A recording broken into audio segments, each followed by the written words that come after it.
Le 25 septembre 2023, le ministre d'État, ministre de l'administration territoriale et de la décentralisation, le colonel Abdoulaye Maïga, a annoncé un léger report de la présidentielle qui devrait se tenir en février 2024. Plusieurs mois après, les autorités de la transition n'ont toujours pas communiqué de nouvelles dates pour cette élection. Durant son adresse à la nation le 31 décembre dernier, le président de la transition n'a donné aucune précision sur la tenue de la présidentielle. Au cours de l'année 2024, les efforts tendant à retourner à un ordre constitutionnel apaisé et sécurisé ne faiblir point. C'est la seule évocation qu'il en a faite, ce que regrettent des formations politiques, dont le parti élément qui dénonce un flou autour de la date de la présidentielle. À l'annonce du report déjà, plusieurs formations se sont opposées et exigé la tenue de la présidentielle aux dates initiales de février 2024. Mais à défaut de pouvoir faire revenir les autorités de la transition sur leurs décisions, elles se préparent pour une échéance éventuelle avant la fin de l'année 2024, à en croire Sékou Niamé Bathily, secrétaire à l'information et porte-parole du RPM.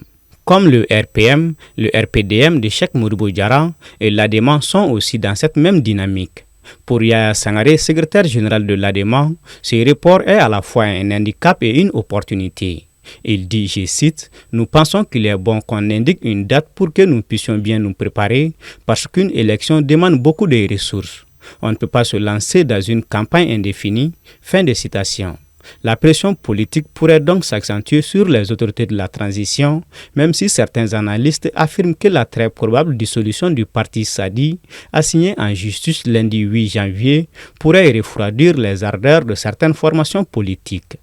D'un autre côté, alors qu'elle était attendue lors du sommet du 10 décembre dernier pour se prononcer enfin sur le report de la présidentielle au Mali, la CEDEAO s'est contentée d'une réaction à minima, déplorant les décisions prises unilatéralement en ce qui concerne la mise en œuvre du programme de transition qui avait été convenu avec la CEDEAO.